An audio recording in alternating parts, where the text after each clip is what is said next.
We are live. Good morning, Melanie Phillips. Good morning, Abby. So we keep on saying that Trump is the gift that is the gift that keeps on giving, and now we're going to deal with this from a different angle because you just recently wrote an article, and I'm going to come up with it. You titled it "Viewing Antisemitism Through a Glass Darkly," one of your latest articles on your website, melaniephillips.com, and you are tackling the perceived growth of anti-Semitism today. So what did you write about? What is so important about this topic nowadays that needs to be said? Well, what got me going was the spate of hoax bomb threats in America and cemetery desecrations in America. Right. And it's being portrayed particularly by the Anti-Defamation League in America, the ADL, as an unprecedented amount of anti-Jewish hatred. It's more complicated than that. Right. And also, it was being presented by a whole range of commentators, both in Britain and in America, as being the work of white supremacists. And of course it's going to happen because, of course, Trump and Steve Bannon, his Svengali, are white supremacists. Entirely false accusation, but that's the accusation that we all expected this to happen because of the Trump administration. Well, what we know is that one man has been arrested who doesn't fit the stereotype of a white supremacist. He is a half-black, half-Latino, far leftist who appears to be motivated by a grudge against his Jewish girlfriend. That's what we know so far. That may be untrue, but we don't know. But he doesn't fit the stereotype of a white supremacist. Now, he's been arrested, as I read, for 8 of these calls, these hoax calls, and by all accounts there are more than 100 of these hoax calls, so clearly there's a lot more to be unravelled. But people jumped to the assumption that this was the work of white supremacists, for which there was absolutely no justification whatsoever. Now, one has to wonder, why people are so keen to link the Trump administration with white supremacism, because this has been a theme ever since Trump emerged. Right. And before I tackle that, I looked at the phenomenon in Britain in which anti-Semitism became something that the left has become terribly, terribly concerned about. Now, this to me was remarkable because for the best part of 2 decades, you couldn't speak about anti-Semitism as lying behind the double standards and the malice with which the State of Israel's behaviour in defence of its own people against mass murder, the way in which that was being handled. You couldn't say that was anti-Semitism without being accused of waving the shroud of the Holocaust to sanitise the crimes of Israel. Suddenly, the left is shrieking anti-Semitism. What changed? Well, in my view, there was something that made a change in the atmosphere. And that something was in 2015, you will recall, the terrible attacks on Jewish targets, the Hyper Caché kosher supermarket and the Jewish school in Paris, following the terrible attack on Charlie Hebdo, the cartoonists. Right. Now, I noted at the time, that for the first time people were talking about anti-Semitism. Why? Because in Paris there was, for the first time, a completely unambiguous set of anti-Jewish attacks. They couldn't pin that on Israel at all, and they were perpetrated by unambiguous Muslims, unambiguously hating Jews. Now, these were these were things which the left couldn't tolerate. They had defended Muslims to the hilt against any kind of attack, any kind of criticism, any kind of accusation of Muslim anti-Semitism was considered an Islamophobic attack. But this was an unambiguous attack on Jewish targets, and in Europe, mainland Europe, the heartland of the Shoah.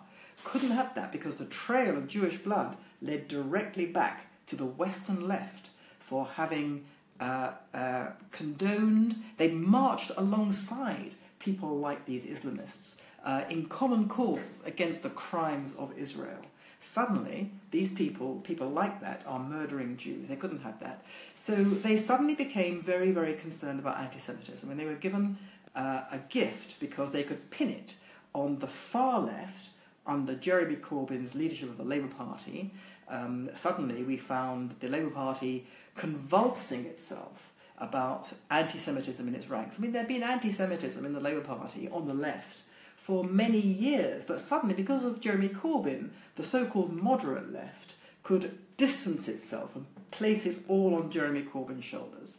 And even more to their gratification and delight, suddenly there arose the rise of what I would call national identity conservatism, the resurgence or the expression of the popular will to have democratically elected parliaments and governments in Western nations, giving expression to Western culture expressed through democracy.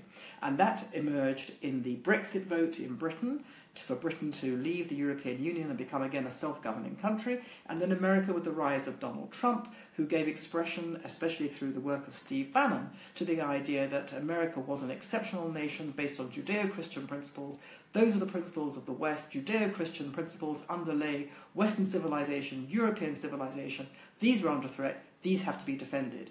And so in their different ways, you had the rise of Western national identity. And so for the left, this was a God-given opportunity, because they could then link Western national identity desire with white supremacism. And this enabled them to start shrieking about anti-Semitism. So of course, when there are anti-Semitic either attacks or hoax attacks, and we don't know, hoax calls, we don't know what really lies behind all this, they jump immediately to lay it all at the door of white supremacists, by which they mean not just people like the Ku Klux Klan and neo-fascists and neo-Nazis and all that. They mean everybody who is keen to reassert Western national identity. This is the great smear. And this is the confusion that we're living through. You know, I have, right after Trump was elected, I said straight out, they're now going to be blaming him for anti-Semitism. It is an extraordinary thing. This is possibly the most philo-Semitic president that's ever been elected. I mean, you know, the man has Jewish grandchildren. He has Orthodox Jewish grandchildren. His daughter converted to Judaism. His son-in-law is an Orthodox Jew. He has surrounded himself by Jews in his administration. I mean, not just Jews by virtue of their ethnicity, but Jews who are strongly identifying Jews.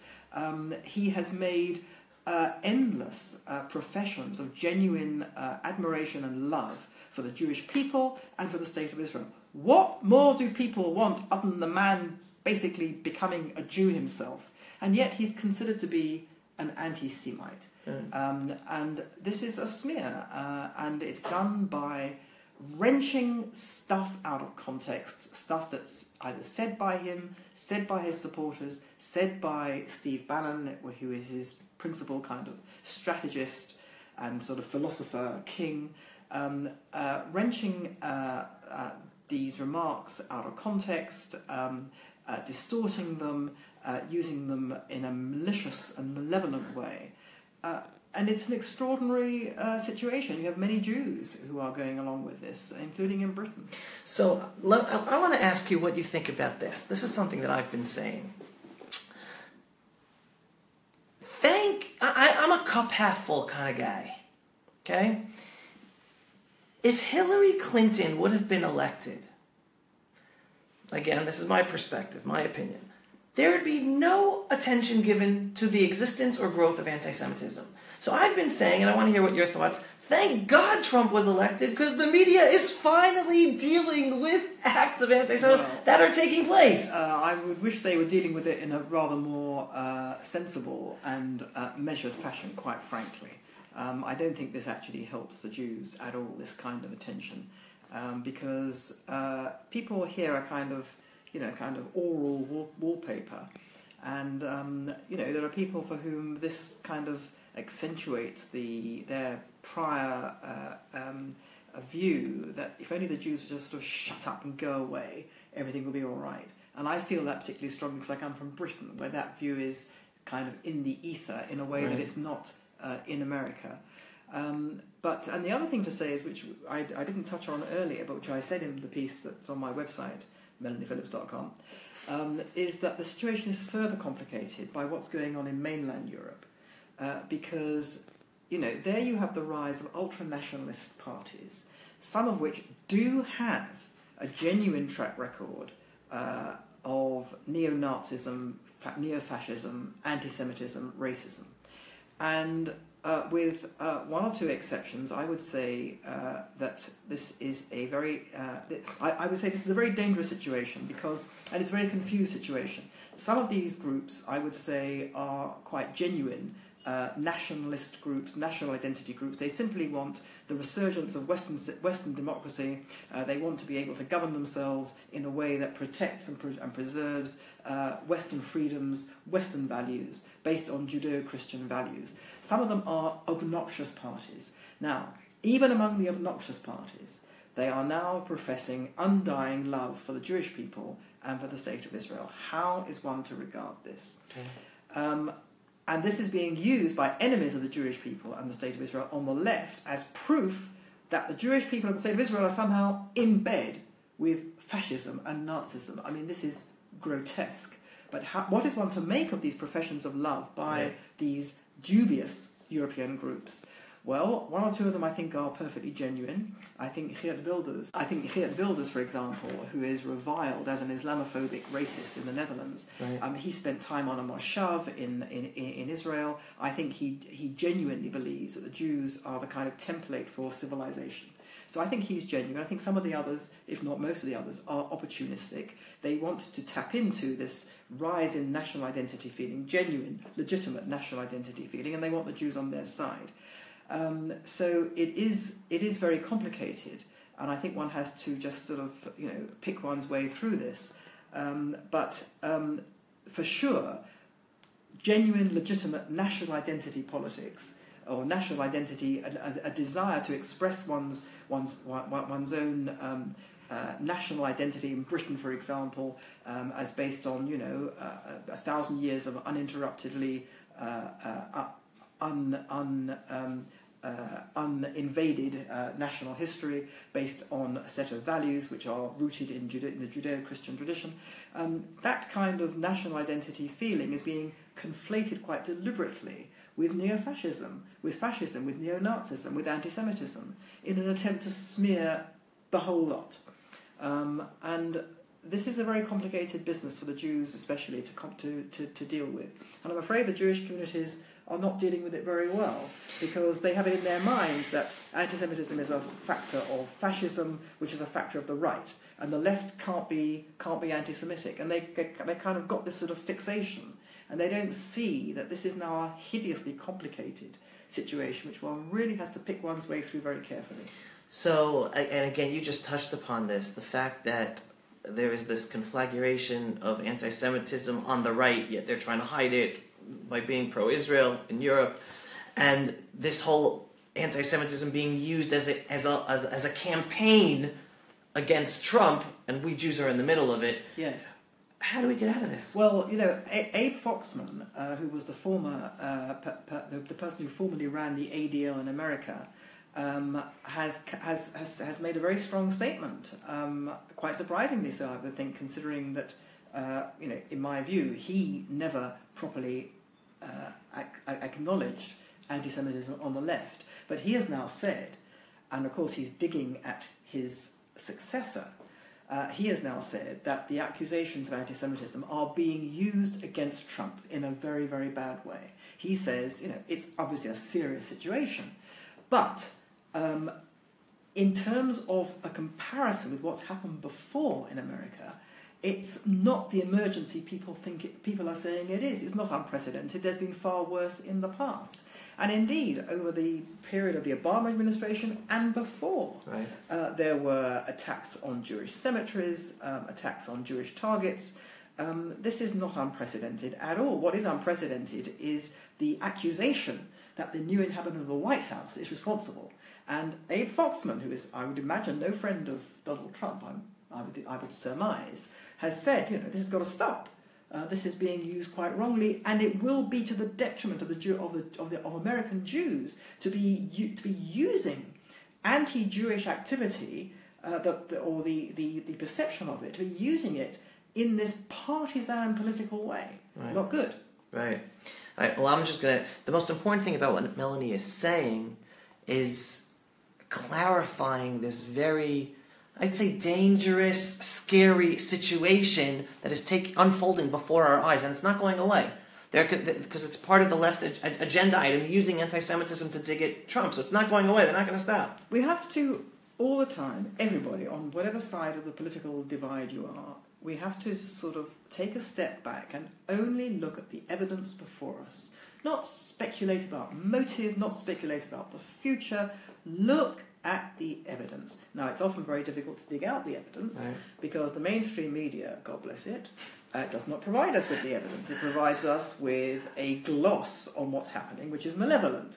So it is very difficult to find the evidence, but one has to be very circumspect and just look at what is known out there before arriving at a conclusion.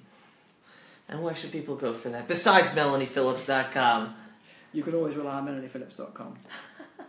Yeah, but again, it's the situation out there. All right, well, praying for a better future, and again, I'm a huge proponent of finding the truth and listening to the truth. So I'm glad to hear what you have to say, and I hope other people are glad to hear that too. Let's jump to a different issue now. We have this newest scandal that you wrote about, right? You wrote about it on Thursday already. I did. Even before the Shabbat tweets of Donald Trump, right? Yeah. We're always going to get these Shabbat tweets of Donald Trump, and you wrote about this issue before Shabbat. What is going on in Washington, D.C.? Trump, Obama, Russia, what is going on, Melanie? Well, the short answer is, I haven't got a clue, and none of us has a clue. All we can do is look at what we know. So what do we know? We know that there is a feeding frenzy about Jeff Sessions, the Attorney General. In my view, looking at what Jeff Sessions was actually asked, the actual words that were used by Senator Franken in asking Jeff Sessions whether he had any knowledge of the allegation at the time was sustained contacts between the Russians and the Trump campaign team.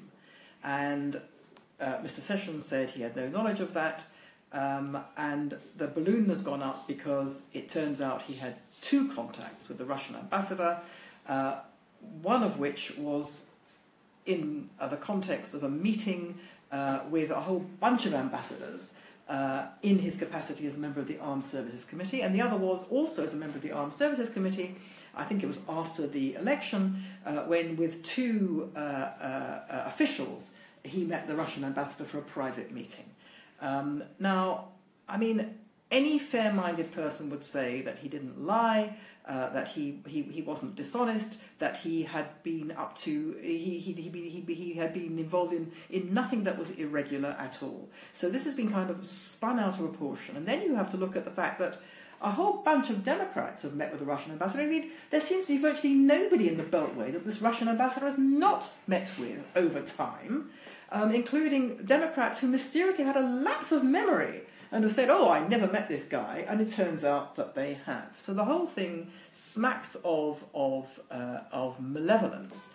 And it's entirely, it seems to me, overwhelmingly likely that this is an entirely politically motivated campaign against not just Mr. Sessions, but also you have to look at the campaign that was successful to bring down General Flynn. Right. Again, in my view,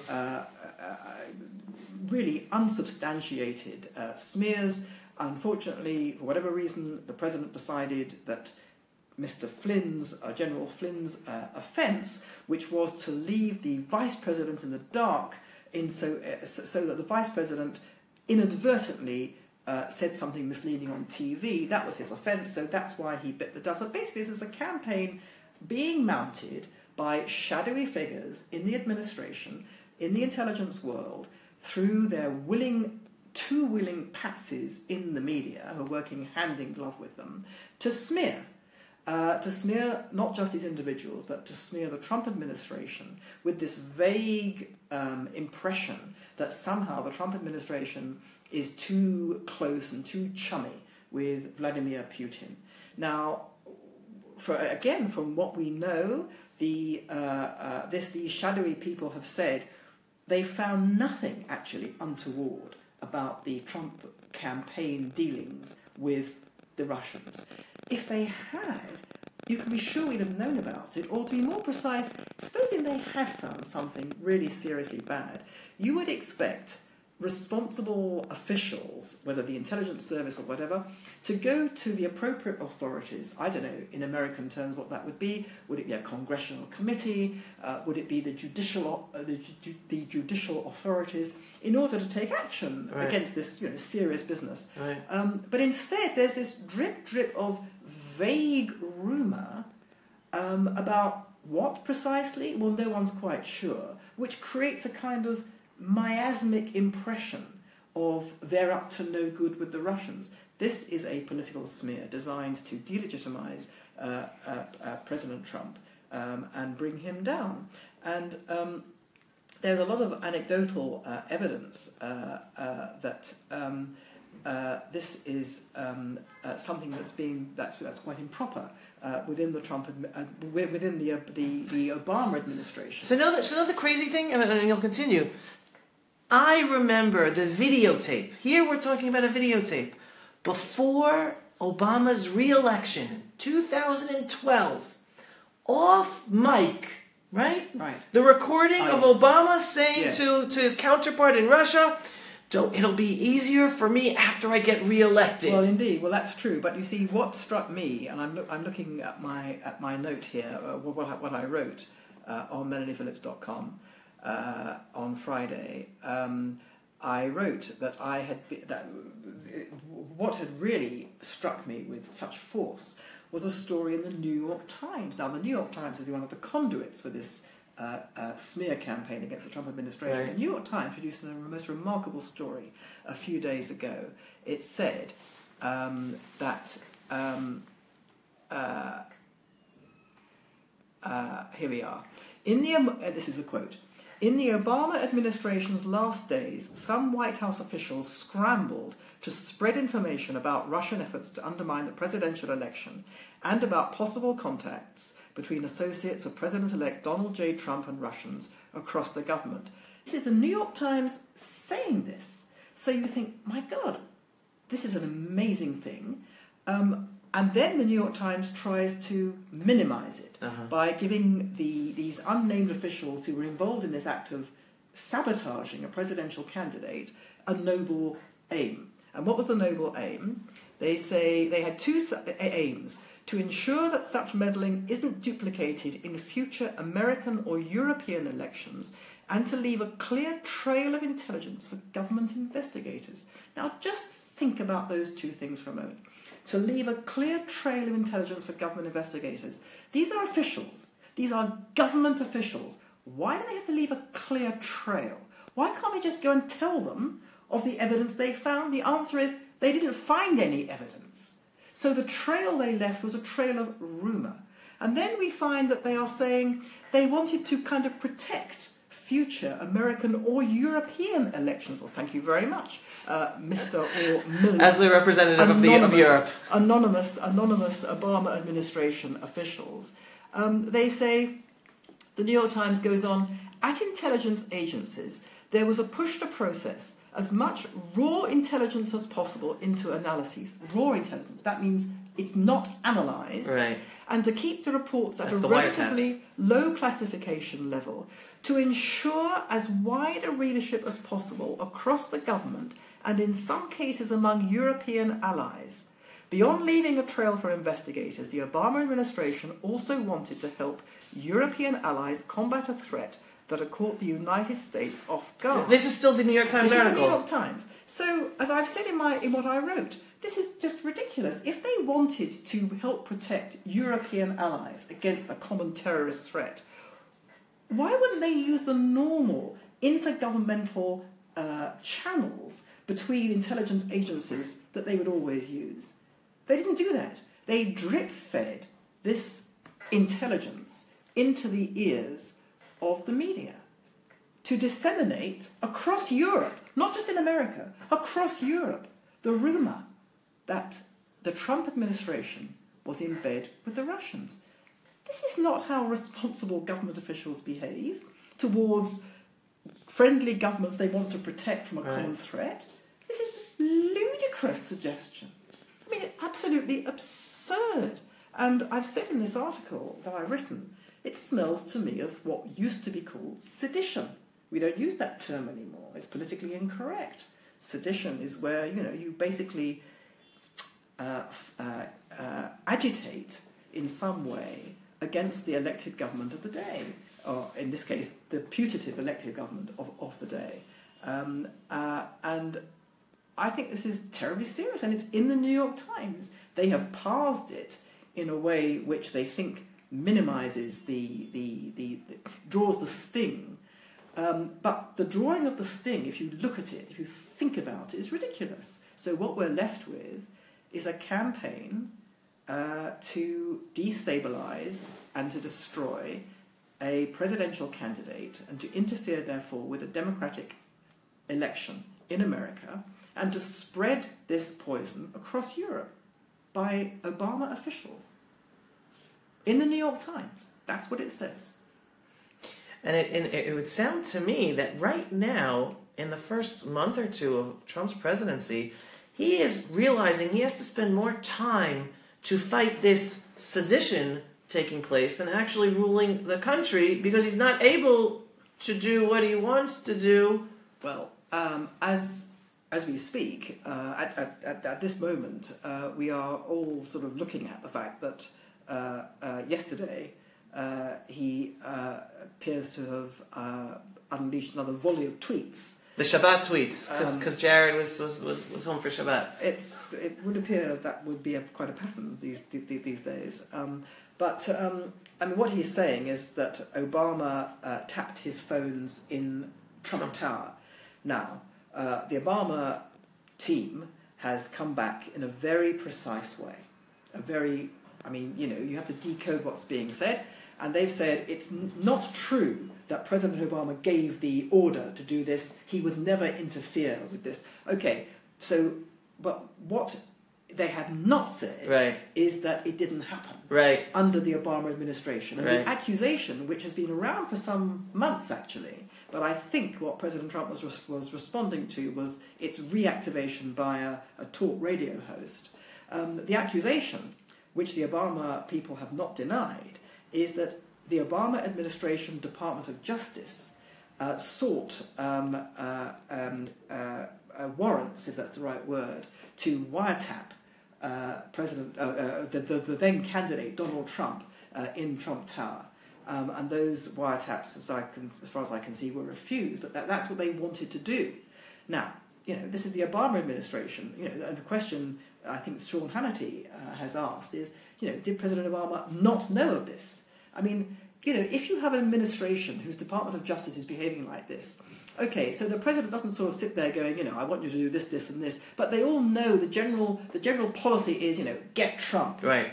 In Israel, we have what's called ruach hamifaked, meaning the spirit of the spirit of the leader. So even if the leader doesn't give the actual order, you understand you have leeway to go in a certain direction of action. That's the way administrations work. They all work to an overall policy ambit,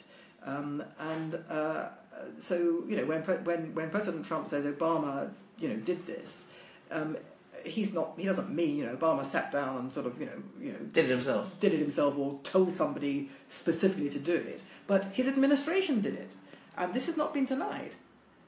So I think this is all extremely worrying, and as far as I can see, it's miring President Trump's ability to form his own administration, because it's holding up his appointments, because his administration is full of these people, and full of what? Obama administration. Obama people. Leftovers, right?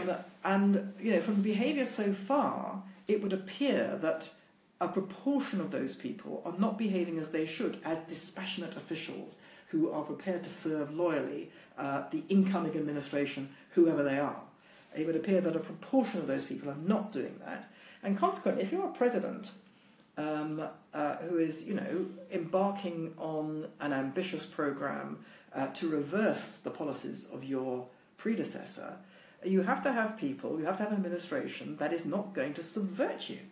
And so this is a very difficult situation to deal with, because the government has to carry on, and you can't sort of hold up the process of government indefinitely. So let me ask you this: as anyone who cares about governance in their democracy, whether it's America, whether England, whether France, doesn't make a difference.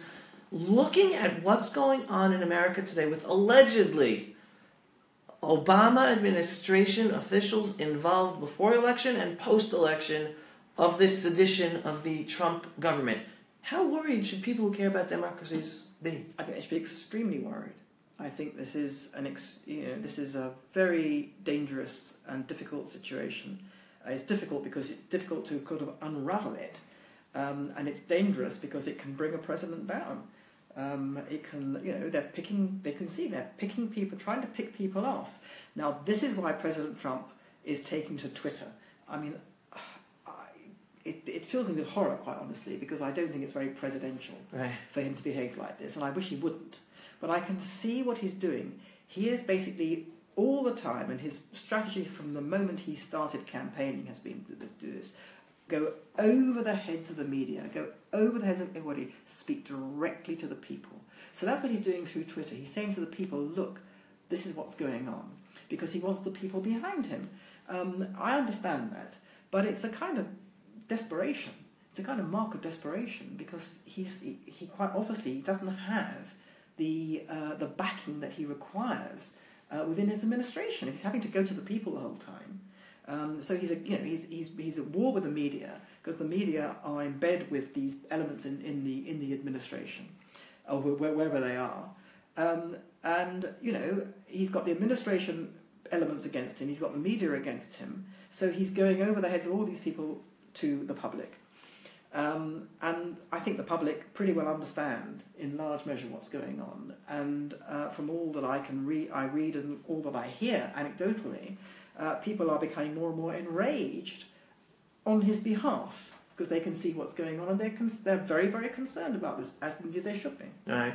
Well, this morning we spoke about two very disturbing issues. One, not necessarily I'm going to redefine it, not the growth of anti-Semitism, but the growth and the attention that anti-Semitism is being given today.